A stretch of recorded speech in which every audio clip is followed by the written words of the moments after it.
Halo semuanya, selamat datang kembali di video analisa harian XAUUSD bersama Mandana. Dan ini adalah analisa harian XAUUSD pada hari ini tanggal 20 Agustus 2025, hari Rabu. Seperti biasa, jika kalian semua suka dengan videonya, jangan lupa like dulu videonya, subscribe bagi subscribe, hidupkan lonceng, dan di-share ke yang lain. Oke, di sini akhirnya saya menemukan sedikit korelasi kenapa ini marketnya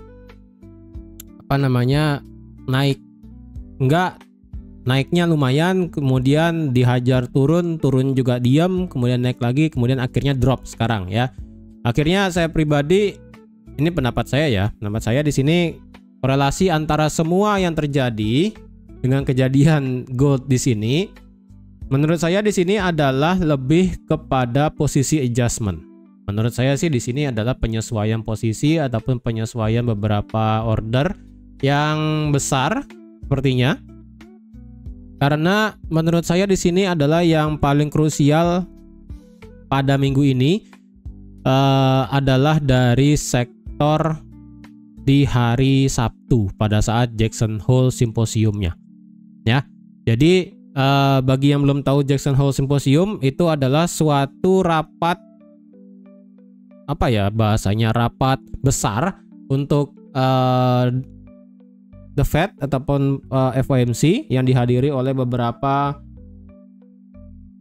pejabat juga ya, yang dimana di sana otomatis Jerome Powell akan menyatakan suatu statement apakah akan jadi potong suku bunga ataukah tidak jadi potong suku bunga dan sebagainya. Intinya pada hari Jumat itu kan The Fed Jerome Powell bakal speak ya kan. Nah, di hari Sabtunya kita kan ada yang namanya Jackson Hole Symposium. Jackson Hole Symposium sih seharusnya 2 hari ya.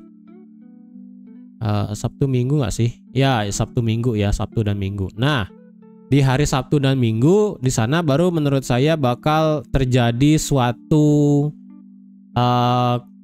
kepastian ya, kepastian dari segi kebijakan moneter. Benar ya, kebijakan moneter. Jadi dengan adanya Jackson Hole Symposium di sini, menurut saya semua aset bakal dilepas ya. Semua, menurut saya sih semua sih ya, rata-rata semua. Karena korelasinya sekarang adalah kemarin drop ya, ini goldnya drop kemarin pada saat sesi Amerika ya kan. Sesi Amerikanya drop. Masalahnya bukan gold aja yang drop di sini ya. Kita tahu Bitcoin udah under 115.000 ya kan, sudah saya bilang kemarin di live. Nah, yang sedikit lucu sebenarnya adalah Nasdaq. Kenapa Nasdaq juga ikutan turun kemarin? Kemudian US 30 ya ini sedikit campur aduk lah ya. S&P 500 juga turun gitu kan. Padahal indeks dolarnya kalau dibilang naik banget sih tidak terlalu naik juga ya kan. Kemudian US 10-year yield-nya juga stay. Nah, di sini yang sedikit korelasinya tidak terlalu nyambung ya, korelasinya tidak korelasi ya, nyambung lah pokoknya. Karena dari segi equity itu drop, kemudian gold juga drop, kemudian indeks dolar naiknya tidak terlalu, US 10-year yield juga tidak terlalu naik.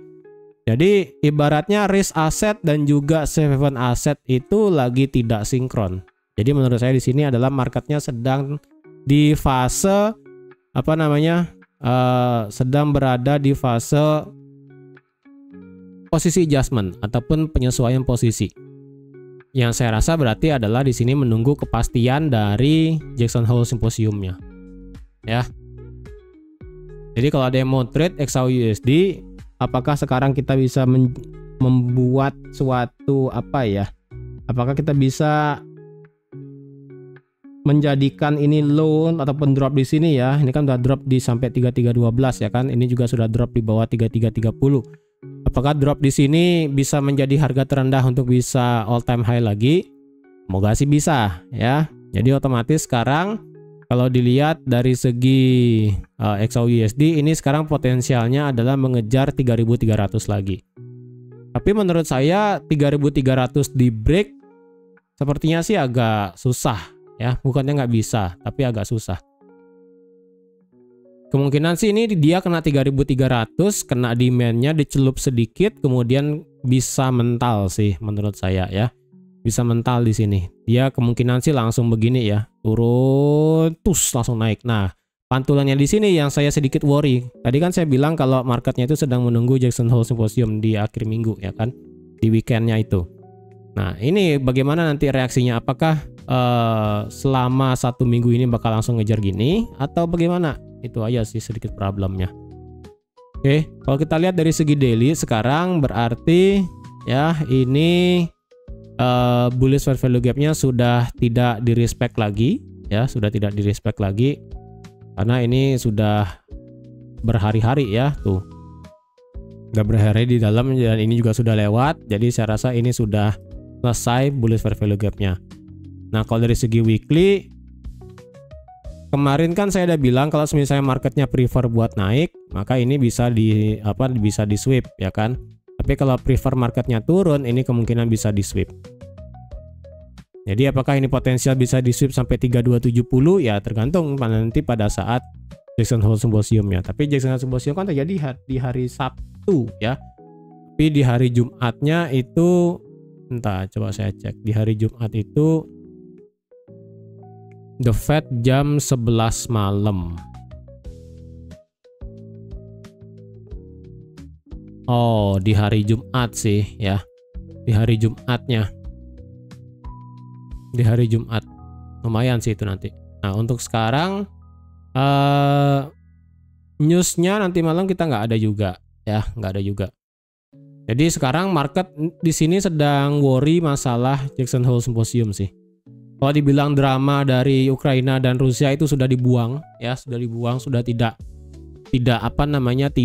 berlaku lagi. Sekarang ini eventnya yang mendekati Jackson Hole Symposium ya soalnya. Jadi itu yang bakal menjadi trigger untuk semua aset, tidak mesti gold ya. Dari segi daily ya, ini kalau yang bisa saya lihat sih sekali lagi ini tetap tidak berubah ya. Support 3270, kemudian resisten 3430 ini tetap tidak berubah. Nah, kalau dari segi fib, sekarang coba kita ukur ya. Dari sini sampai sini, ini 78,6 ada di 3300 dan mepet dengan tadi demand H4-nya ya kan. Jadi kemungkinan sih ini bisa nyampe sini. Menurut saya sih semoga nyampe di sini itu at least hari Kamis atau hari Jumat. Kalau sekarang hari Rabu langsung drop sampai 3300, kayaknya sih agak gimana ya, kecepatan sih menurut saya ya. Jadi dengan nanti pada saat Jackson Hole Symposium ataupun pada saat Jerome Powell ngomong di hari Jumat malam jam 10 itu kan. Nah, di sana baru kalau reaksinya mepet dengan 3300 kemungkinan bisa terlihat. Cuman kalau ya hari Rabu sekarang lebih prefer marketnya turun terus sampai 3300 sih. Nanti pada saat Jackson Hole Symposium bisa 50-50. Itu aja sih, saya worry-nya di sana beneran ya. Dari segi daily tidak ada perubahan sama sekali ya. Dari segi daily kalau dicari ada nggak support resisten minornya, ini nggak ada sih ya, tetap ya. Ini saya rasa ini bagian atas sudah bisa saya delete ya. Ini angka keramat 3344 saya rasa bisa di delete dulu sementara. Kemudian daily pivot 3350 ya. Itu nggak bisa dipakai juga ya karena harga juga sudah terlanjur di bawah. Kalau dilihat sekarang dari segi sektor H4, sebentar, daily indikatornya ya, ini secara stokastiknya merembet ke bawah, tetapi dari segi momentumnya ini tidak mau turun. Nah, ini yang sedikit bikin ragu-ragu sih sebenarnya ya. Agak sedikit ragu-ragu. Ini agak susah ngelihat dari segi daily kalau pakai indikator stokastik RSI-nya. Ya. Kalau dari segi H4 ini dibilang secara H4 RSI-nya sih sekarang 31 ya, lumayan drop. Dan secara historinya terakhir pada saat RSI drop sampai ke under 30 adalah di sini pada saat di 28 Juli ya kan. Drop di bawah 30, kemudian drop lagi pada saat di tanggal 31 Juli. Nah, di sini kan hampir di bawah 30 nih, sekarang masih 31 ya kan. Dan secara stokastik ini masih di atas 20 belum masuk ke zona oversold. Jadi ini masih apa ya? Masih belum nyambung ya. Kalau secara histori kemarin di sini kan stokastiknya sudah drop di bawah 20 tapi RSI-nya belum turun. Nah, kemudian di sini menghajar turun kencang dan sekarang ini harga sudah turun, stokastiknya sudah mendekati 20 tapi momentumnya sudah berhenti di 30. Nah, ini sudah gimana ya? Powernya menghadap ke bawah, momentum juga menghadap ke bawah. Jadi kalau marketnya gara-gara itu ya, gara-gara beritanya itu nanti sekalinya keduanya itu masuk ke dalam zona oversold, ini bisa kencang ke bawah sih. Ini demand bakal hilang, mungkin 3270 bisa hilang. Ataupun kita bisa melihat bearish ekstrim, bisa aja. Tapi kalau semisalnya gara-gara newsnya ini dan ditambah dengan indikatornya ini masih bisa bertahan ya, tidak benar-benar masuk dan stay di zona oversold, menurut saya itu bisa menjadi bottom yang kemungkinan bisa menjadi contoh kayak kemarin di di akhir Juli 2025 kemarin ya. Mungkinnya bisa kayak di sini. Tapi itu harus menunggu newsnya dulu ya, menunggu newsnya dulu seperti itu. Oke, dari segi H4 ini tidak ada yang bisa saya kasih lagi sih sebenarnya. Kalau dicari apakah ini H4 resistant become supportnya bisa dipakai? Saya rasa sih ini nggak bisa ya. Better kita langsung pakai ini aja deh. Ya, dari 3300 sampai 3306 ini sih. Tapi kalau kalian mau maksa sih sebenarnya dari sini sampai sini ya, dari 3314 sampai di 3306 kita ambil shadownya nih aja. Nah di sini ya, ini bisa kalian pakai sebagai resistance become support, cuman saya pribadi sih masih mengharapkan kena 3300, kena demandnya di sini sih. Tapi kalau ada yang mau nge-buy dengan melihat ini marketnya sudah masuk ke resistance become support H4, kalian mau nge-buy di sini ya, stop lossnya berarti otomatis di bawah 3306 itu udah wajib ya. Sekarang sih ini kalau di bawah 3306 itu stop lossnya nggak gede-gede banget ya kan, masih 70 pip. Secara intraday itu masih oke lah ya, 70 pip. Sekarang harganya di 3312. Ingat ya, ini sekarang marketnya ini bergeraknya kencang ke bawah barusan semalam ini ya, satu candle H4 di sini kencang ke bawah. Jadi saya rasa momentumnya di sini masih kuat untuk lanjut turun ke bawah. Nah, kemarin di sini kan saya ada bilang juga pada saat saya live juga saya ada bilang market kemarin itu ya selama tanggal 11 Agustus itu kan banyak banget perubahannya ya. Dari yang change of character dibalas bos, kemudian change of character lagi, ada bosnya, kemudian change of character lagi, bolak-balik gitu kan. Kemarin sebenarnya saya ada mau bilang apakah di sini marketnya lebih prefer ngelihat apakah marketnya di sini lebih nggak bisa ya, nggak di save ternyata. Apakah marketnya di sini prefer ngelihat sebagai kayak kemarin yaitu falling wedge, atau ini marketnya ngelihat sebagai pola descending triangle? Saya nggak bisa bilang ini sebagai descending triangle. Kenapa? Karena marketnya itu dalam kondisi yang naik. Karena di sini low dan sini adalah high-nya. Ya, di sini adalah low dan di sini adalah high. Jadi kan otomatis di sini marketnya lagi naik. Kemarin sih kalau marketnya turun sih ini bisa saya kategorikan sebagai descending triangle di sini. Ya. Tapi saya rasa di sini secara textbook nggak masuk. Nah, kemarin juga saya ada mau bilang, apakah di sini marketnya lebih prefer ngebuat liquidity atau ngebuat kompresi? Ini sih ini agak susah. Mungkin di zoom out begini ya. Kalau saya zoom in mungkin agak susah. Kalau di zoom out kayak sampai kelihatannya begini, mungkin di sini ngelihatnya sebagai liquidity sih menurut saya di sini ya. Marketnya ngebuat liquidity yang dimana dia turun, naik, turun, naik, turun, naik, jebol ke bawah gitu kan. Jadi ibaratnya dari dia begini ya, begini, bol ke bawah. Walaupun nggak bagus-bagus amat, karena kalau teori liquidity-nya kan kayak begini ya, langsung jebol ke bawah. Jaraknya biasanya 1:1. Di sini berapa, di sini berapa gitu.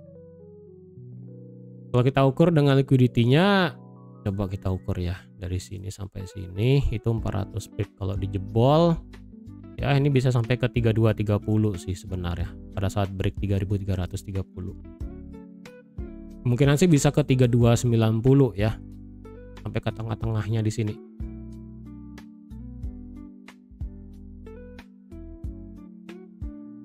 Bentar, kalau coba ya.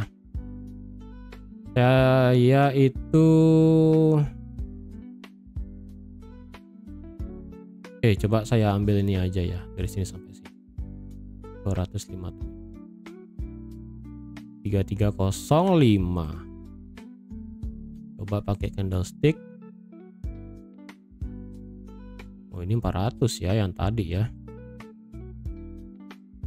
Coba ambil bawahnya aja deh, 300. Ya ini tengah-tengah sih sebenarnya, antara memang bisa di 3300 atau enggak tadi di 3290 ya, di 3290 ini 0,75 lah, atau enggak di 3305 di sini sih. Ini tipis banget sih saya ngelihatnya sebagai apa namanya liquidity sih di sini ya. Soalnya ini aduh benar-benar kecil banget nih ya. Ini begini, ini langsung drop ya kan. Nah, seharusnya sih ini dropnya masih bisa sampai sini sih, sampai 3290 sebenarnya. Yang saya lihat seperti itu. Nah, dengan adanya kemungkinan ini sebagai liquidity ya, pergerakan turun, karena di sini juga kita melihat adanya trendline yang sudah valid di tes ya kan. Ini juga sudah kemarin naik ya kan, hampir nembus trendline tapi nggak jadi, kemudian turun. Jadi di sini menurut saya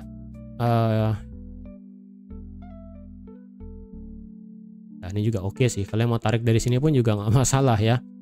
Tuh kenanya di sini, kemudian di sini, ini nggak lewat, ini nggak lewat, turun ke bawah. Jadi mau kalian pakai trendline dari sini, dari 11 Agustus atau enggak di sini di tanggal 8 Agustus juga sama, bebas. Karena sama-sama harga di bawah trendline. Nah, yang di sini yang bisa saya kasih tahu adalah kalau kedepannya marketnya beneran kenceng naik, entah karena apapun itu, ini bisa dibabat semuanya. Karena menurut saya dari segi H4 ini tidak ada supply yang bagus menahan market kecuali cuma ini doang, originalnya ini. Original paling atasnya. Ini doang yang menurut saya masih bisa make sense menahan market.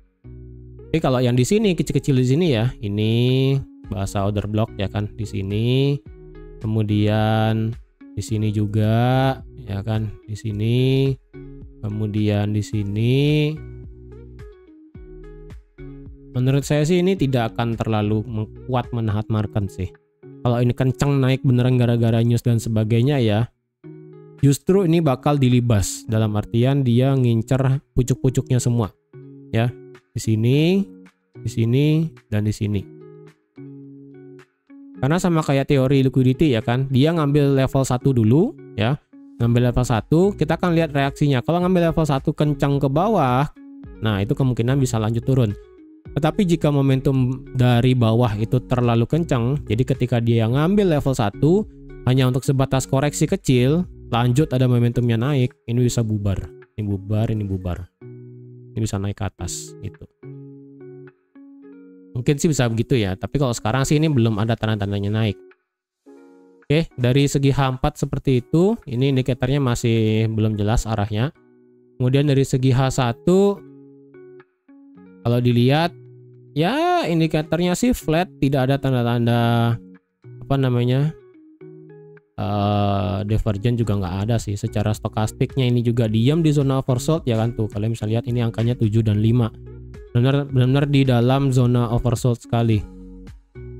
Dan secara RSI ini untungnya tidak drop di bawah 20 sih secara H1 untungnya, jadi ini masih ada powernya. Jadi kalau ada yang mau nge-sell, kemungkinan time frame kecil, tunggu marketnya retrace baru kita bisa ambil sell. Kalau dilihat sih ini H4 ya kan di 30 dan 31.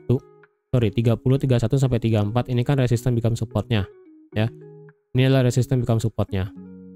Kalau harga nanti misalnya bisa naik lagi mentok sampai sini, terjadi pembalikan, mungkin kalian bisa ngide buat nge-sell ya. Kemudian kalau ada yang mau nge-buy bagaimana? Kalau ada yang mau nge-buy di sini,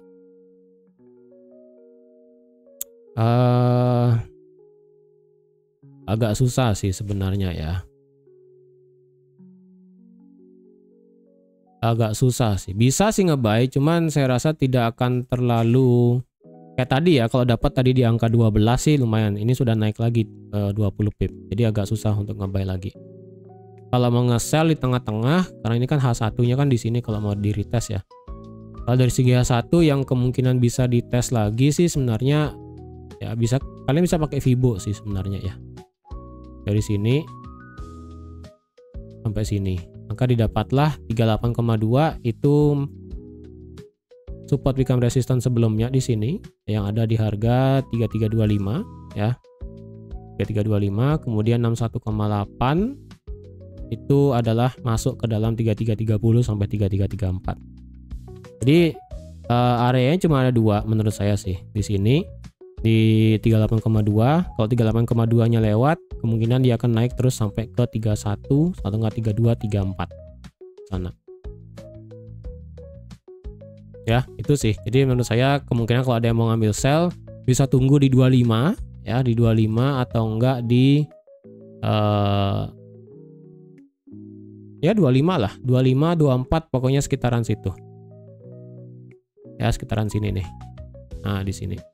Versi M5-nya ada di risk order block, ada supply-nya di sini. Jadi kalau ada yang mau nge-sell, tunggu konfirmasi di sini kalau ada yang mau nge-sell ya. Kalau ada yang mau nge-buy ya, kalau harganya bisa balik lagi, dalam artian kalau ini masih berkutat di sini-sini aja ya.